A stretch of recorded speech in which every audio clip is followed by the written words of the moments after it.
So in this video, we're going to be talking about what's going on in the ancient world beyond the focus that we've maintained so far around the Mediterranean. One of the ways of looking at the phenomenon that we've been dealing with, we start out in Mesopotamia, in Sumer, and the Fertile Crescent, and we tend to focus on the way in which this connects with the world to the west of it and the world around the Mediterranean, but it's actually also part of a much larger world to the east. The difficulty in passing over the geography between Southwest Asia, where Mesopotamia is what is now Iraq and Iran, means that the Mesopotamia and the Fertile Crescent are always more closely connected to the Mediterranean. In particular, there's a series of barriers between East and West that have to do with difficult geography. The Indus is often difficult to pass. The Himalayas, the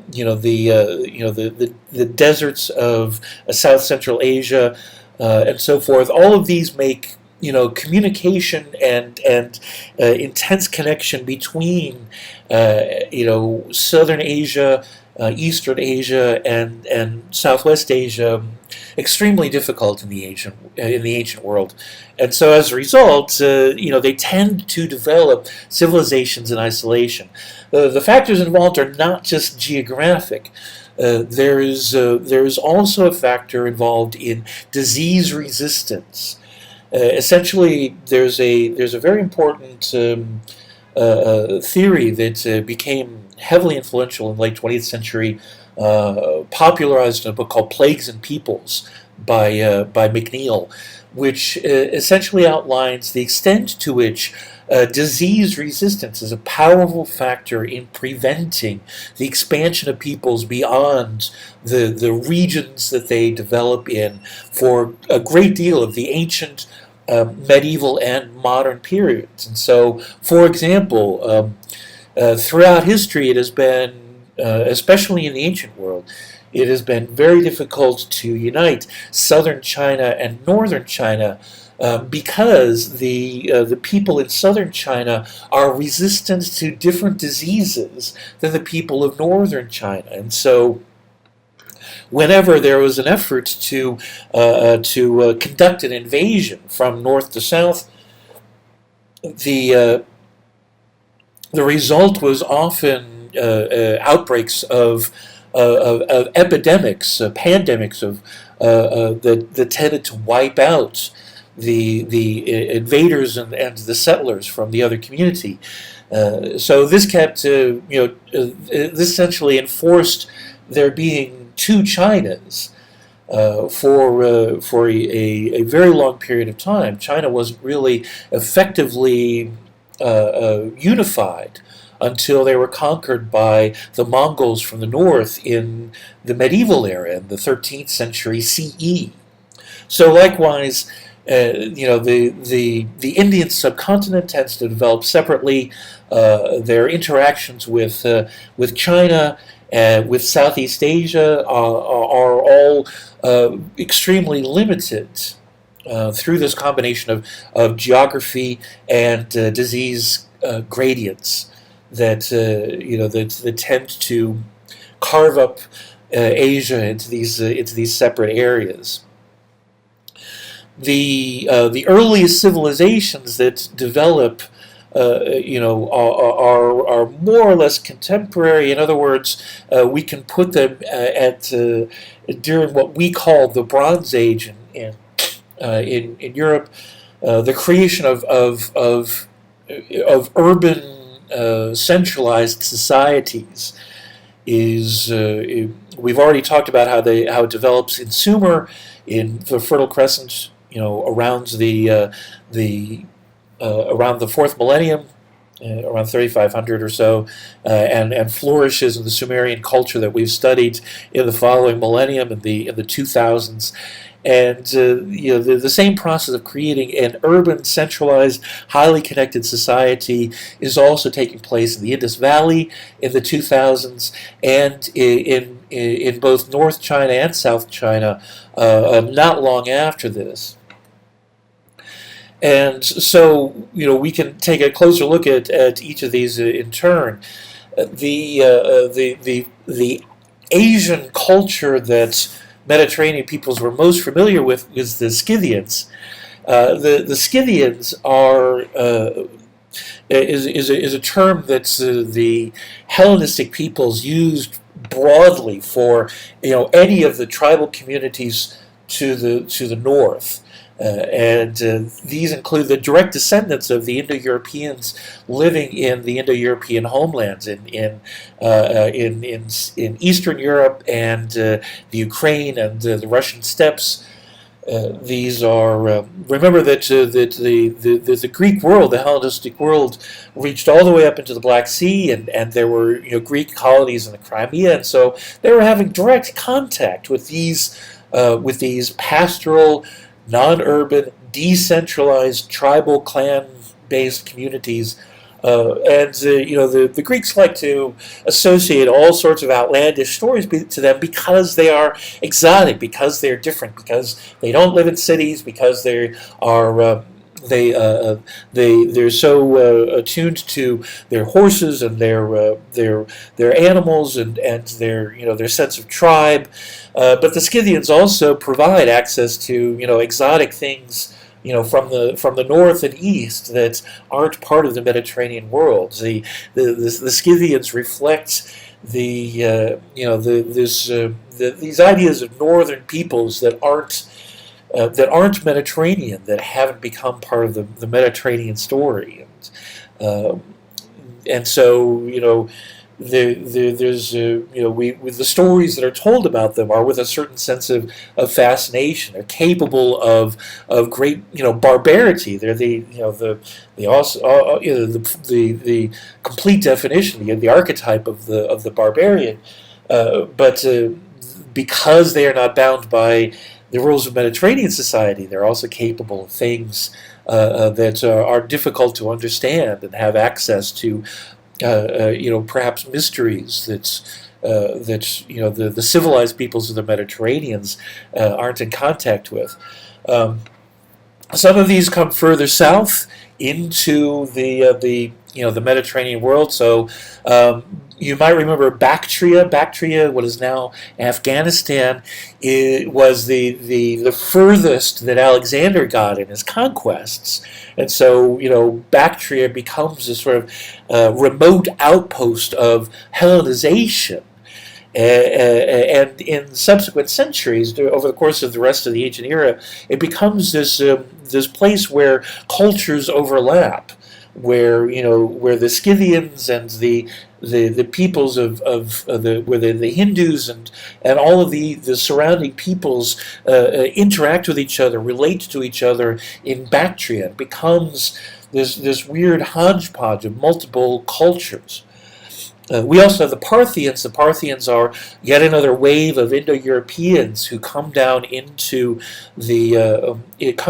Persia and gradually start to force out the Seleucids and establish their own kingdom, which is what's interesting about the Parthians is they are part of the Hellenistic world in the sense that they immerse themselves in Hellenistic ideas and thought and practices, but they fiercely maintain a separate identity, and the Parthian nation becomes this bastion of sort of outsiderness. They are both Hellenized in terms of their assimilation of Greek language and culture, and yet at the same time they are not cosmopolitan. They remain carefully defined within their own boundaries. They resist outside conquest. The Parthians are one of the nations that the Romans tried and failed to conquer, and eventually decided to just leave alone. And so, there are different ways, in other words, in which, the Hellenistic culture, played out practically in how people live their lives in the period after that. Further to the east, in the Indus Valley, so we have in the Bronze Age, what we call the Bronze Age, there develops this indigenous population develops this civilization called the Harappan civilization, that is this network of 1,000 or more cities up and down the Indus and the Sarasvati rivers, and these are very carefully built and planned cities that have waste disposal and water systems and are built in a very systematic way with baked brick and so forth and so on. It consists of these. This thriving urban population, the language of which we don't understand, the writing system of which we haven't deciphered. This sounds familiar, right? You can already anticipate what's going to happen. This indigenous, thriving, urban Bronze Age population comes to be overwhelmed by the arrival of Indo-Europeans from the north. This huge migration of the Indo-Europeans that eventually become the Vedic peoples or the Hindus. That originally settles around the Ganges and is originally, maintains their tribal, pastoral, decentralized, non-urban culture, but their contact with the Harappans exposes them to the possibilities of strength and wealth, and so. Once again, we have this process where the arrival of the Indo-Europeans creates a new culture out of the synthesis with the indigenous urban population, the Vedic civilization eventually becomes its own system of great cities that is characterized by the slow development of what we call Hinduism.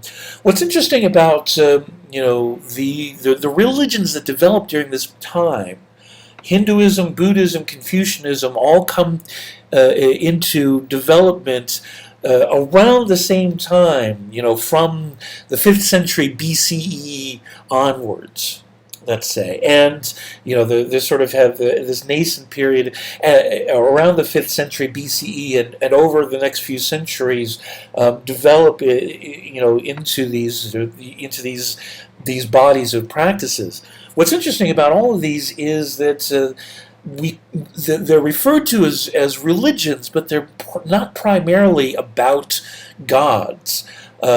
They are primarily about how human beings live their lives and how human beings find their role in a large, complex universe. And so, even though there's no direct connection, there's a fascinating similarity in the fact that in the East as well as in the West, there's a push to find new ideas about what it means to be human and how to live your life in a way that makes sense in the context of a complex natural world. And so Hinduism is essentially a way of life. It involves ideas of duties that people have in order to be a useful part of the universe. And these duties involve honesty, sanctity of life, compassion, self-restraint, all the things that allow a human being to contribute effectively, prosperity through work, rituals and practices designed to improve one's peace. So there's a need to eliminate dissonance and discord that is also the pursuit of Hellenistic philosophies. Things that are characteristic of these Eastern religions two key ideas that are closely related. Samsara is the cycle of rebirth, the idea that human beings and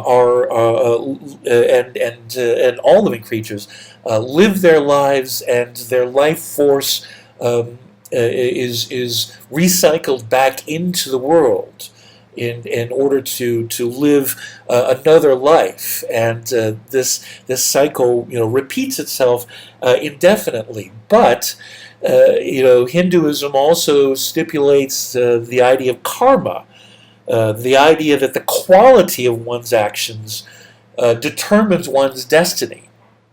Not necessarily in the immediate sense in which we normally, toss around the word karma today, but the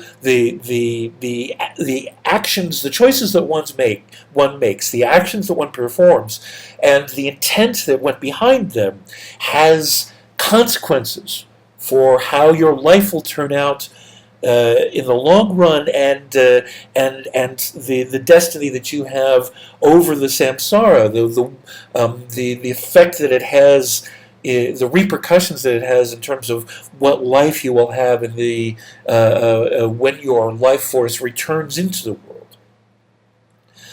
These ideas persist in Buddhism, which develops also in the Indian subcontinent out of the teachings of the Gautama Buddha, who lived around the 5th century BCE. Once again, this is not about gods. There's no creator.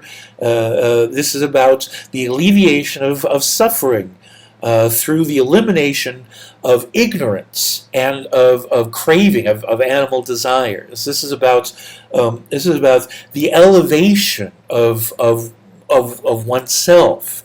And Buddhism in particular is directed toward greater understanding, achieving enlightenment through study, through the accumulation of knowledge, through devotion, meditation, and living an ethical life. And so once again, Buddhism has this concept of samsara, this concept of a cycle of rebirth.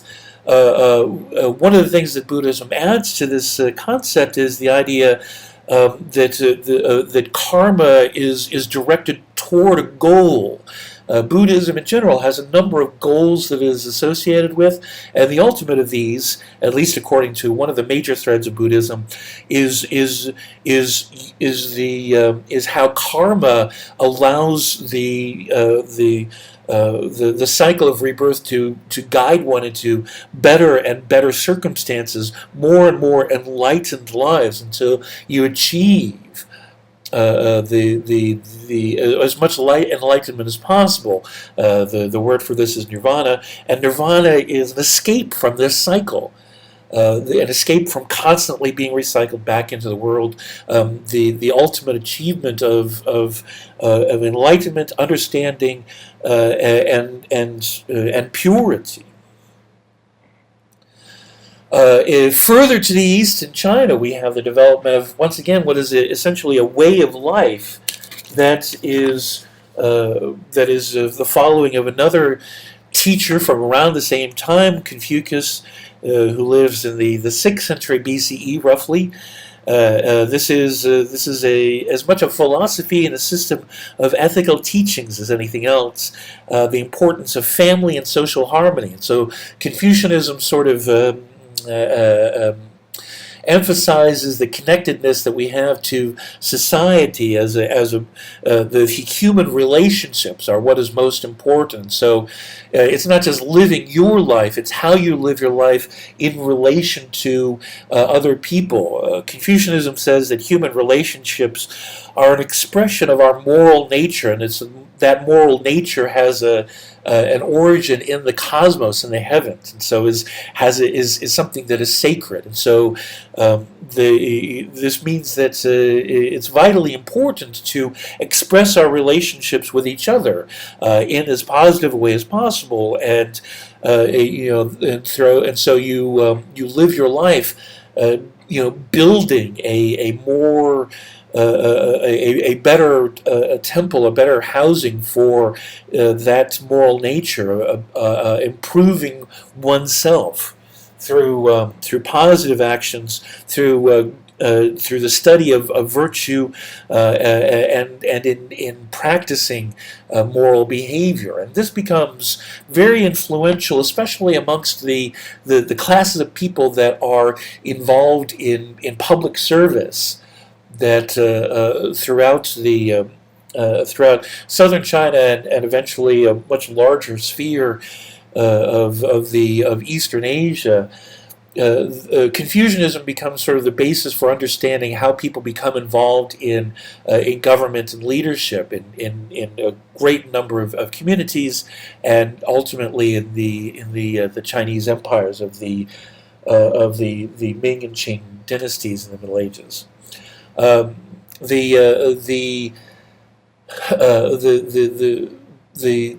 teachings of the Eastern Asians filter, very imperfectly back into the Western world through the trafficking in luxury goods that becomes what's known as the Silk Roads, the regular movement of caravans of luxury items from the East, in particular silk and porcelain, these kinds of things that are greatly valued in the West, where they don't have access to things that are available in the East, and so the extremely rich of the Mediterranean world pay huge quantities for goods that are created in the East, both manufactured goods like ceramics and silk textiles, and also things like spices and so forth that are rare and exotic, that can be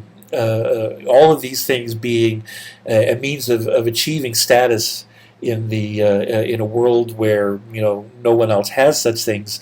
The Silk Road becomes an important connector commercially between East and West throughout the ancient world, from Roman times all the way up into the Middle Ages and the modern world, and this becomes a means of sort of indirect exposure through all of the intermediate caravanserai and trading cities to the thinking of the East, and the even further broadening of the world of the Hellenistic Mediterranean. And we'll see some of the consequences of that later on, but more so if you continue to study ancient and medieval culture. For now, that's that.